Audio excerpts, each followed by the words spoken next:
sus Biblias, hermanos, en el libro de Mateo, el Evangelio según San Mateo, capítulo 7. Estamos en el Sermón del Monte y vamos a leer de el versículo 1 al versículo 6 del capítulo 7 de Mateo. Dice así: No juzguéis para que no seáis juzgados, porque con el juicio con que juzgáis seréis juzgados, y con la medida con que medís os será medido. ¿Y por qué miras la paja que está en el ojo de tu hermano y no echas de ver la viga que está en tu propio ojo?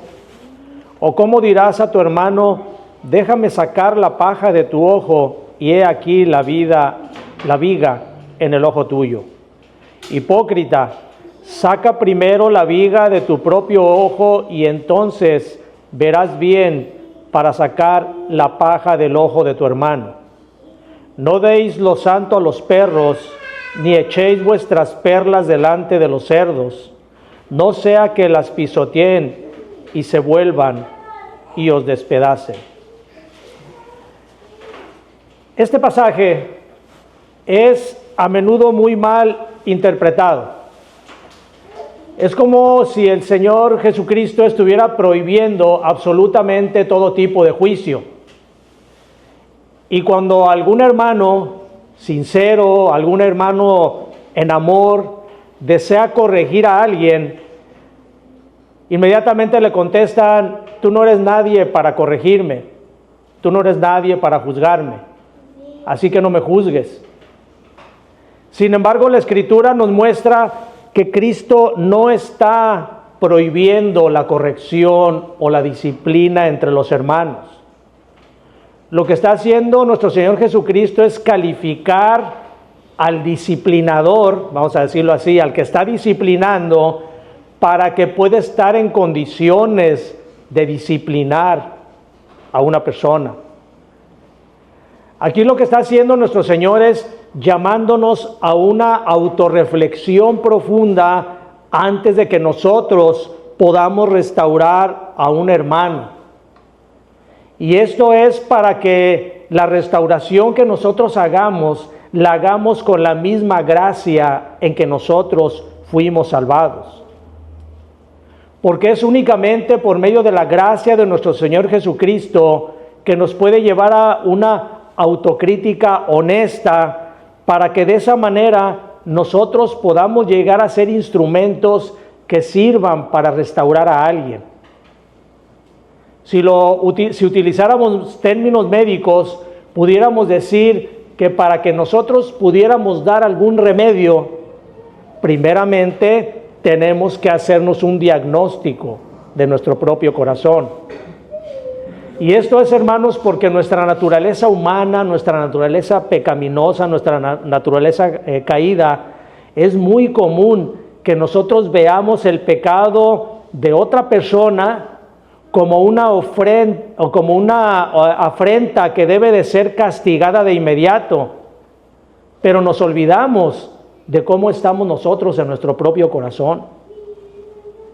El puritano John Flavel decía de la siguiente manera, decía: aquellos que tienen los ojos más abiertos para ver las faltas de los demás, suelen tener los ojos más cerrados para ver las propias. Así que el Señor Jesucristo en el Sermón del Monte no nos prohíbe que nos corrijamos mutuamente entre hermanos. Lo que sí nos prohíbe es el juicio hipócrita, es el juicio condenatorio, porque un juicio así lo que hace es usurpar el lugar de Dios. Porque cuando nosotros hacemos un juicio de esa manera, un juicio condenatorio sin misericordia, lo que estamos haciéndonos es poniéndonos en el lugar de Dios, porque Él es el único que puede hacer un juicio justo. Así que en esta predicación, hermanos, vamos a ver 3 puntos que nos van a ilustrar el contexto de este pasaje. El primer punto que vamos a ver es la prohibición del juicio hipócrita. Esto lo vamos a ver en los versículos 1 y 2.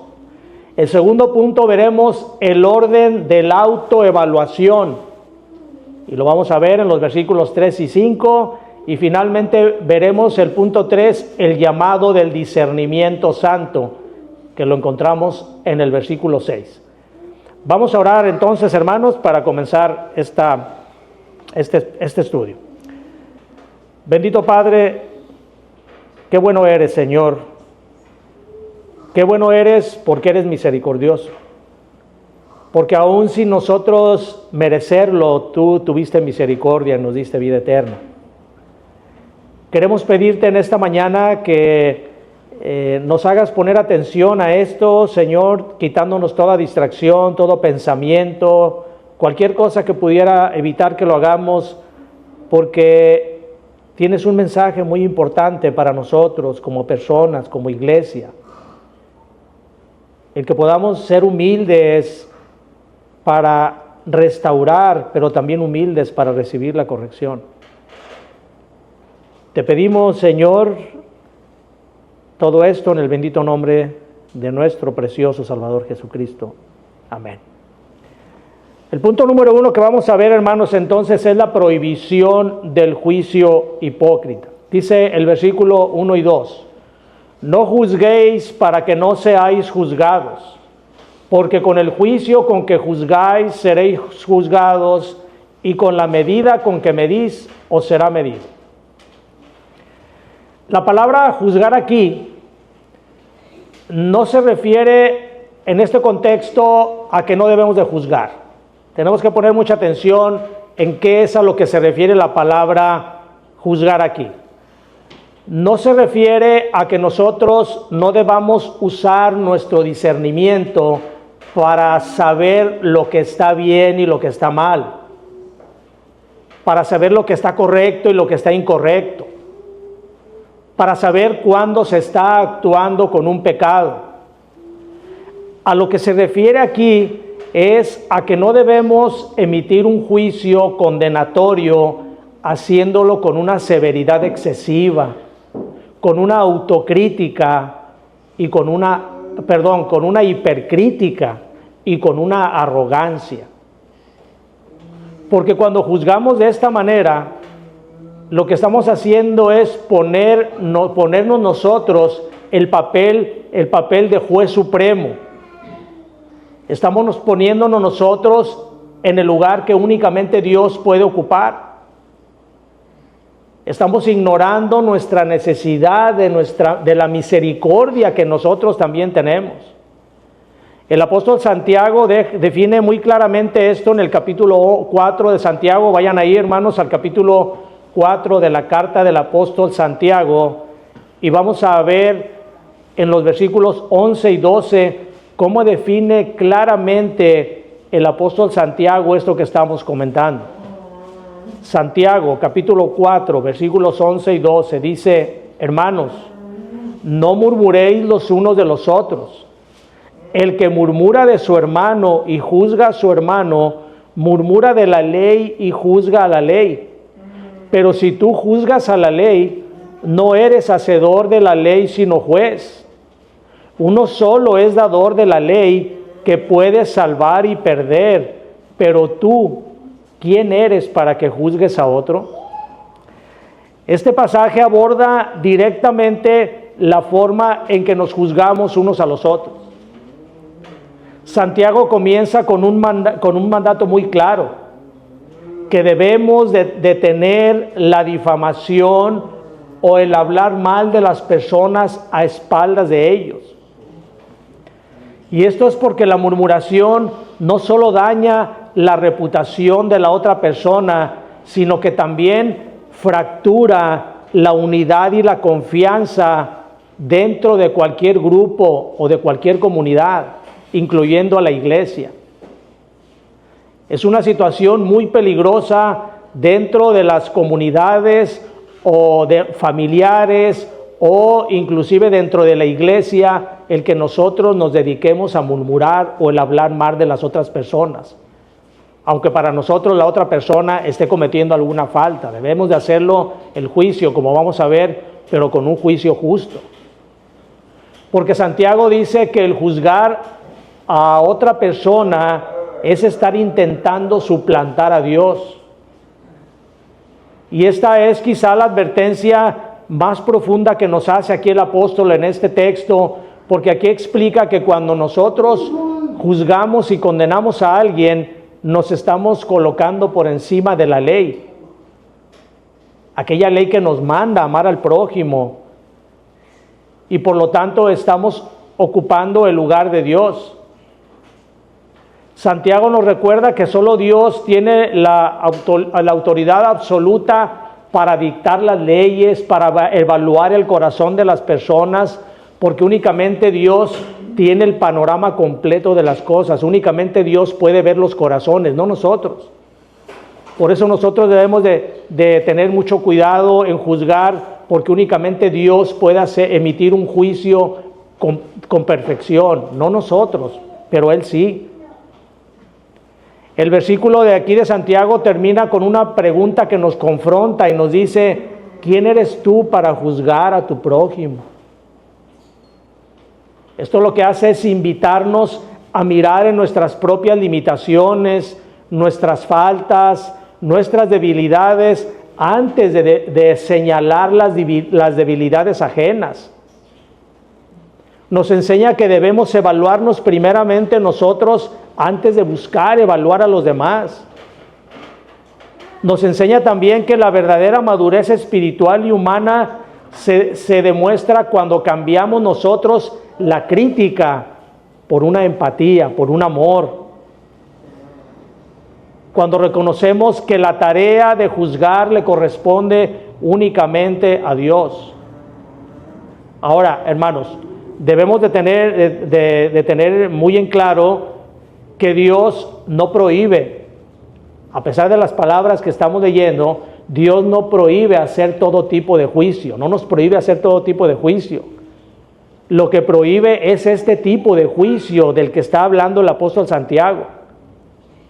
El juicio condenatorio, el juicio arrogante, el juicio hipócrita.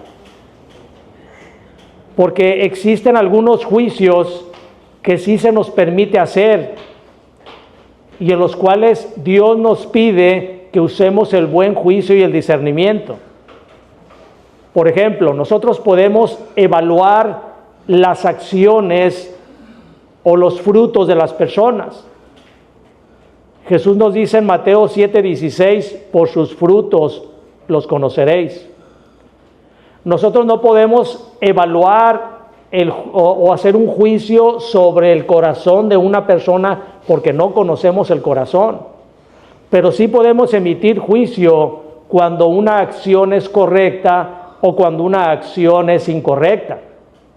Podemos evaluar los frutos de esta persona. También nosotros podemos utilizar el juicio cuando alguien se equivoca.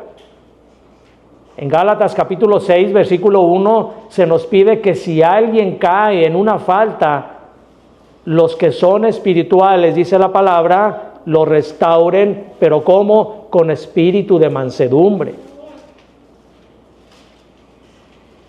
Dice Gálatas capítulo 6:1, hermanos, si alguno fuere sorprendido en alguna falta, vosotros que sois espirituales, restauradle con espíritu de mansedumbre, considerándote a ti mismo, no sea que tú también seas tentado. Entonces, hermanos, para juzgar a alguien, primero se tiene, o más bien para corregir a alguien, lógicamente primero se tiene que juzgar o darse cuenta de que esta persona está en un error. Pero el motivo para que nosotros juzguemos a alguien debe de ser el amor, no la condena. Hay también otro juicio que sirve para protección, y es cuando nosotros debemos de discernir con justo juicio para poder alejarnos de las personas que puedan dañarnos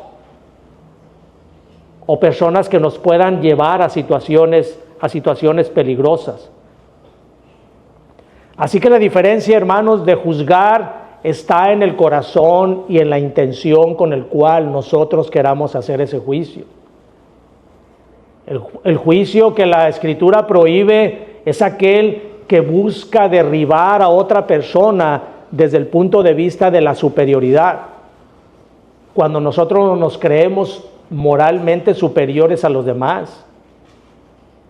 Pero el juicio correcto es aquel juicio que por medio del uso del discernimiento busca la verdad, protege la justicia y busca restaurar al otro con mucha humildad, con mucho amor, porque recordamos que nosotros también fallamos. Y esto nos lleva aquí a considerar un enfoque cristocéntrico, porque si nosotros fuéramos juzgados de la misma manera o con la misma medida con que dice aquí la Escritura, en que nosotros juzgamos a nuestros hermanos, estaríamos enteramente perdidos. Porque Cristo absorbió en la cruz el juicio severo que nosotros merecíamos, para que ahora nosotros ya podamos estar relacionándonos bajo la gracia, como dice Romanos, capítulo 8, versículo 1. Por eso, hermanos, cuando nosotros hagamos un juicio, ese juicio debe de estar lleno del Evangelio. Porque así como nosotros juzgamos por medio, como Cristo nos juzgó por medio de su gracia, así nosotros también debemos de juzgar por medio de la gracia de Cristo. Dice el punto número 2, el orden de la evaluación. Vayan a los versículos 3 y 4. Vamos a ver cuál es el orden, cómo se lleva a cabo la prioridad de esta evaluación. Dice versículos 3 y 4. ¿Y por qué miras la paja que está en el ojo de tu hermano y no echas de ver la viga que está en tu propio ojo? ¿O cómo dirás a tu hermano, déjame sacar la paja de tu ojo y he aquí la viga en el ojo tuyo? Hipócrita, saca primero la viga de tu propio ojo y entonces verás bien para sacar la paja del ojo de tu hermano. En estos 3 versículos, nuestro Señor está utilizando lo que se llama una hipérbole. Una hipérbole es una figura de lenguaje que nos habla de una exageración. Es muy común que nosotros utilicemos hipérboles en nuestro lenguaje actual sin darnos cuenta. Por ejemplo, cuando decimos, me estoy muriendo de hambre. Es una hipérbole, nadie se muere, no estamos muriendo de hambre. O decimos, tenía una sonrisa de oreja a oreja. Imagínense una sonrisa de oreja a oreja, también viene siendo una exageración, una hipérbole. Nuestro Señor Jesucristo usó de varias hipérboles para enseñarnos verdades importantes. Por ejemplo, nos dijo en una ocasión, si tu ojo te es ocasión de caer, sácalo de ti, es mejor quedarte ciego que estar pecando. Era para enseñarnos una verdad de lo fuerte o de lo malvado que es el pecado. Entonces, él utilizaba de ese tipo de lenguaje. Y aquí, cuando él utiliza esta hipérbole, es para enseñarnos cómo funciona el autoengaño humano y cómo debe de ser la verdadera santidad. Es a través de la figura de la paja, algo pequeñito en el ojo de un hermano, contra la viga, algo grande, algo que nos llena a nosotros de un orgullo espiritual. La viga demuestra que nosotros tenemos un orgullo espiritual que es más grande aún que la falta que pudiera tener un hermano al que nosotros pudiéramos juzgar. Jesús nos enseña que el pecado en nosotros tiene un efecto como de un analgésico, que nos duerme. Nos hace muy sensibles ante las fallas de los demás, pero nos hace completamente ciegos a las fallas nuestras. El verbo que utiliza aquí el Señor para cuando dice ver la paja ajena, el ver, mirar, significa verlo únicamente como de pasada. Pero cuando utiliza el verbo en la viga de tu propio ojo, Ese verbo significa examinar con detenimiento. Y esto lo que nos enseña, hermanos, es que nosotros nos encanta ser jueces del corazón ajeno. Rápidamente emitimos un juicio hacia los demás. Nos convertimos en jueces duros, pero a la vez nos convertimos en abogados de nuestro propio corazón. Queremos defendernos nosotros de lo que nosotros hacemos y criticar a los demás, aun cuando nosotros estemos pecando más gravemente. Para nuestro Señor Jesucristo, el hipócrita no es solo aquel que finge ser bueno. El hipócrita es aquel que usa la corrección de los demás como una pantalla o como el humo para no lidiar con nuestras propias faltas. Pretender que nos preocupa la santidad de la iglesia o del hermano mientras nosotros estamos tolerando nuestro propio egoísmo, nuestra amargura, nuestro orgullo. Eso, hermanos, es actuar hipócritamente, como Cristo nos señala aquí en este pasaje. Romanos capítulo 2, versículo 1 dice: por lo cual eres inexcusable, oh hombre, quien quiera que sea tú que juzgas, pues en lo que juzgas a otro, te condenas a ti mismo. Nuestro Señor Jesucristo no nos prohíbe ayudar al hermano a corregir su pecado, porque la meta final de este pasaje es para que nosotros veamos bien, para entonces poder sacar la paja ajena que está en el ojo de nuestro hermano. Lo que está haciendo aquí, estableciendo nuestro Señor Jesucristo, es mirar las prioridades, establecer las prioridades de lo que nosotros estamos haciendo. Primeramente debemos nosotros entonces de hacernos un autoexamen. ¿Cómo andamos nosotros? Arrepentirnos, llevar nuestro arrepentimiento a la cruz, eso es sacar la viga de nuestro ojo, para que entonces nosotros podamos sacar la paja en el ojo de nuestro hermano en una restauración amorosa, en una restauración en la cual nosotros podamos mostrar la misericordia.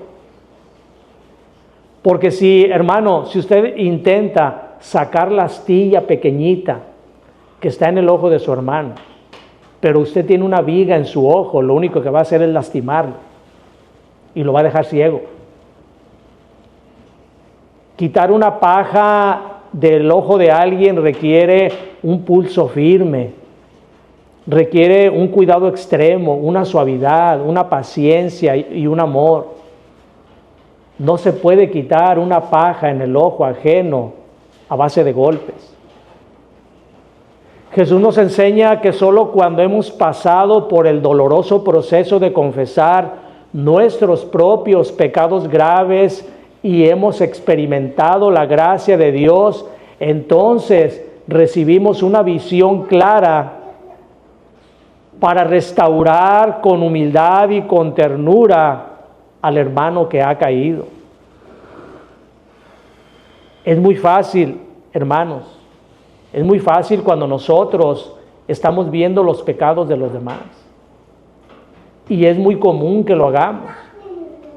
Pero de acuerdo a las palabras de nuestro Señor Jesucristo, lo que debemos hacer nosotros siempre es autoexaminarnos, vemos cómo estamos nosotros, para de esa manera nosotros podamos actuar ya como un instrumento de parte de Dios para poder corregir al hermano que ha caído en una situación grave.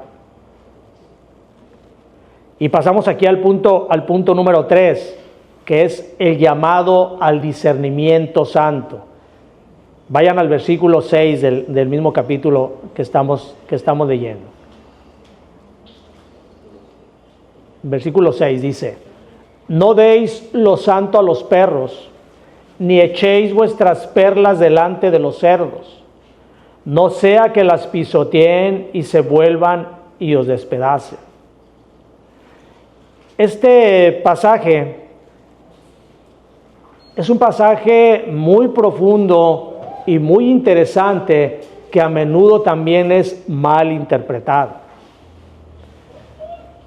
Inmediatamente después de que el Señor nos dice que no debemos de juzgar hipócritamente, Jesús nos ordena tener un discernimiento espiritual. No debemos de ser jueces implacables, pero tampoco debemos de ser ciegos ingenuos. Esa es la enseñanza que nos trae esta parte del pasaje. Cuando el pasaje se refiere a lo santo, originalmente se refería a los sacrificios que se hacía en el templo y que únicamente los sacerdotes podían disponer de ese sacrificio, no podían compartirlo con nadie impuro. Ese es lo que se refiere aquí a lo santo. Pero en el nuevo pacto, lo santo representa el evangelio, las promesas de Dios, la corrección entre hermanos y las ordenanzas de la iglesia, los sacramentos, como el bautismo, como la cena del Señor. Las perlas, de acuerdo al Nuevo Testamento, eran unas joyas de inestimable valor. Era algo precioso, algo de mucho valor. Y en el Nuevo Testamento el Señor nos dice que las perlas son las verdades profundas de la gracia y de la sabiduría del reino. Esto lo podemos ver en Mateo capítulo 13, versículo 45. En el Nuevo Testamento, entonces, nuestro Señor nos dice que las perlas a los que se refiere el pasaje son las verdades profundas de la gracia y la sabiduría del reino. Los perros y los cerdos, en el contexto de los judíos, no eran mascotas. Hoy se tienen mascotas a los perros y hasta cerdos se tienen de mascotas. Pero los perros eran animales callejeros, eran animales salvajes, eran animales agresivos. Los cerdos eran animales impuros, también eran animales salvajes. Los judíos no tenían cerdos, no criaban cerdos. Eran animales salvajes y por lo tanto también eran animales muy agresivos. Cuando el Señor nos habla aquí de perros y cerdos, o en el Evangelio nos hablan de perros y cerdos, representan a personas que muestran un desprecio obstinado, burlón y violento hacia la verdad de Dios. Aquí se habla de ello. Esta advertencia que nos hace el Señor la podemos encontrar en diferentes partes de la Escritura. Vayan a Proverbios capítulo 9, versículos 7 y 8. Proverbios capítulo 9, versículos 7 y 8. Dice así: el que corrige al escarnecedor se acarrea afrenta, el que reprende al impío se acarrea mancha. No reprendas al escarnecedor para que no te aborrezca, corrige al sabio y te amará. En Hechos, en el capítulo 13 y el capítulo 18 de Hechos, cuando los judíos de Antioquía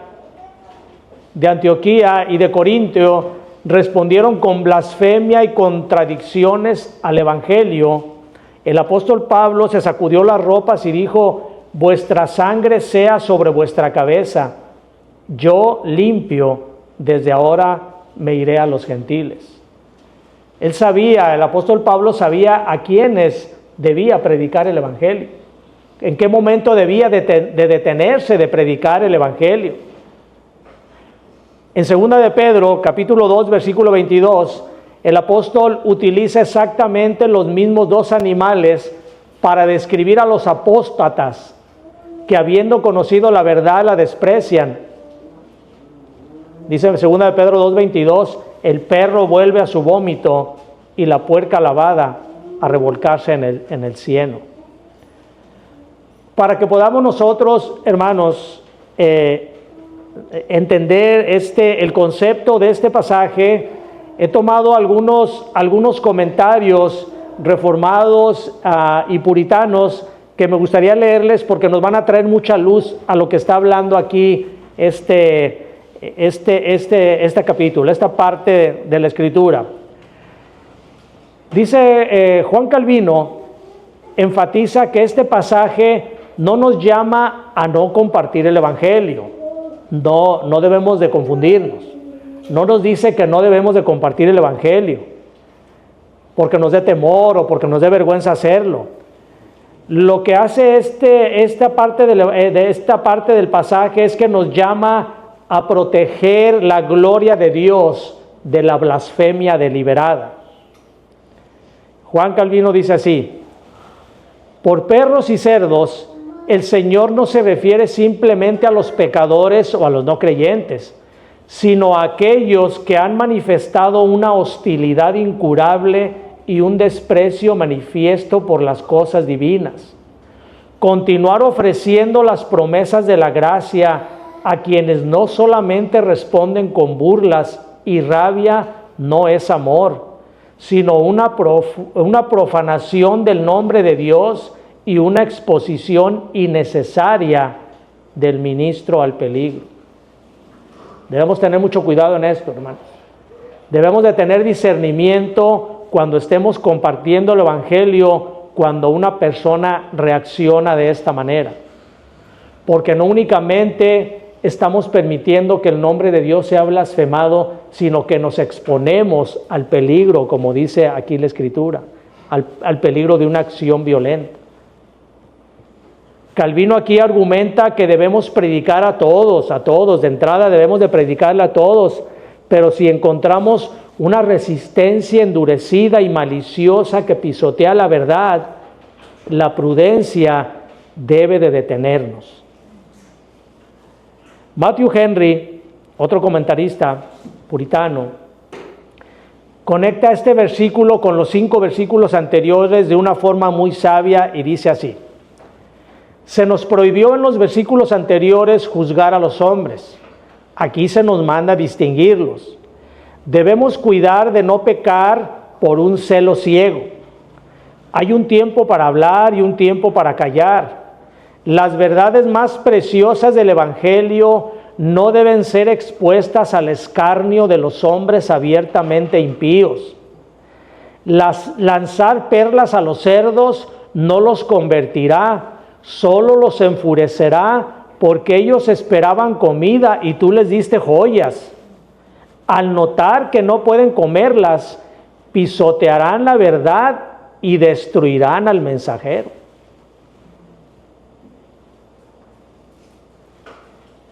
En su obra El Pastor Reformado, Richard Baxter advertía sobre el peligro de insistir de forma imprudente con personas que se encuentran en un estado de ira o en un estado de embriaguez espiritual. Richard Baxter dice así: no trates de meter la verdad a la fuerza en la garganta de un hombre que ruge de rabia contra ella. Espera un momento de calma o retírate por completo si su corazón está totalmente endurecido. Tu deber es sembrar la semilla, pero no arrojarla en medio del fuego donde solo arderá, ni ante los cerdos que la arrastrarán al lodo. Los puritanos, hermanos, eran muy prácticos y aplicaban este texto también a la disciplina de la iglesia. Y quiero que pongan mucha atención en esto, como iglesia también nos interesa saber esto. Para los puritanos, lo santo y las perlas también hacían referencia a los sacramentos, especialmente a la Cena del Señor. Thomas Watson argumentaba que permitir que personas abiertamente no arrepentidas o burladoras participara de la comunión era violar este versículo de Mateo 7:6. Él dice así: la cena del Señor es un banquete para los hijos, no para los perros de la casa. El pastor y los ancianos de la iglesia deben actuar como porteros del santuario, vigilando que lo sagrado no sea pisoteado por pies no santificados. Yo recuerdo en una ocasión, hermanos, compartiéndole el evangelio a una persona, y una persona que quiero mucho, pero este es abiertamente ateo y es abiertamente duro en contra del evangelio. Y mientras yo le compartía el Evangelio, él sacaba unas cosas que en un momento llegaron a la blasfemia.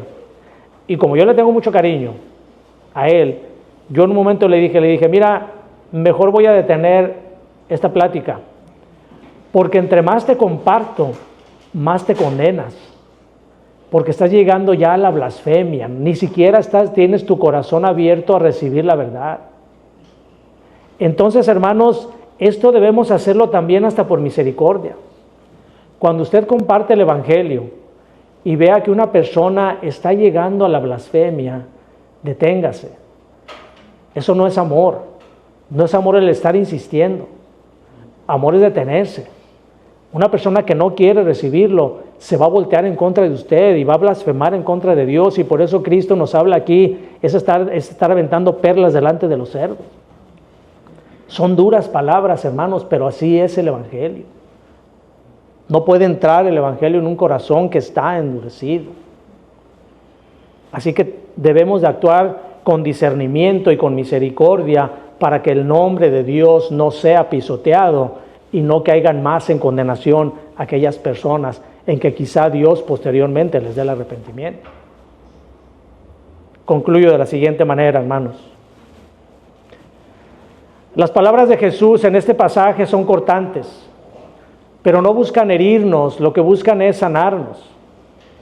Cuando el Señor dice, no juzguéis para que no seáis juzgados, y nos advierte sobre la viga en nuestro propio ojo, lo que está haciendo es nos está desarmando. Nos está quitando esa tendencia humana y caída de ser jueces de los demás mientras nosotros somos defensores de nosotros mismos. ¿Cómo es que nosotros, es pregunta, cómo es que nosotros dejamos de juzgar? No lo podemos intentar nosotros por nuestros propios medios, siendo simplemente más buenos.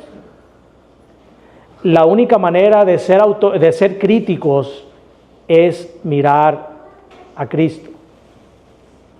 Si hay alguien en todo el universo que tenía el derecho absoluto de juzgarnos, de señalarnos y de condenarnos, ese era Jesús. Porque Él es el único hombre que ha caminado sobre la tierra con los ojos completamente limpios, sin ninguna viga, sin ni una astillita de pecado. Sin embargo, el juez único del universo no decidió venir a condenarnos, sino decidió venir a salvarnos. Jesús no nos vio desde el cielo para condenarnos con su dedo. Él bajó, se hizo igual que nosotros, se vino a la miseria para que en la cruz del Calvario recibiera lo que nosotros deberíamos de recibir. La viga de nuestro pecado, esa que debió habernos destruido, fue clavada en la cruz con Cristo. Él fue juzgado en nuestro lugar para que nosotros podamos hoy caminar con gracia. Así que nosotros, hermanos, como iglesia, cuando vea usted la paja en el ojo de su hermano, su debilidad, su carácter, el hermano que está en proceso de crecimiento, y antes de que usted levante el dedo para condenarlo, recuerde el tamaño de la viga que usted tenía y que Cristo le quitó y se lo perdonó. Una iglesia que ha sido profundamente conmovida por la gracia de Dios no tiene espacio ni tiene tiempo para el legalismo, ni para la crítica mordaz, ni para la crítica malvada. Jesús nos llama aquí a quitarnos la viga primero, no para desatendernos del hermano, sino para poder ver con claridad y poder sacar la paja, pero sacarla con amor. Porque el objetivo es la corrección mutua de la iglesia. Todos nosotros podemos corregirnos unos a otros. No es para humillarnos. Siempre es para restaurarnos nosotros mismos. Todos fallamos, hermanos, y por eso todos necesitamos de estar al pendiente unos a otros y estarnos corrigiendo, pero estarnos corrigiendo con amor. Debemos de corregirnos de rodillas, con lágrimas en los ojos, reconociendo que todos somos pecadores y todos necesitamos del mismo Salvador. Y finalmente, hermanos, al aplicar el versículo 6, Cristo nos llama a tener discernimiento. Nos llama a cuidar la unidad y la verdad de la iglesia, sabiendo a quién abrimos el corazón y a quién protegemos del hermoso evangelio que se nos ha confiado.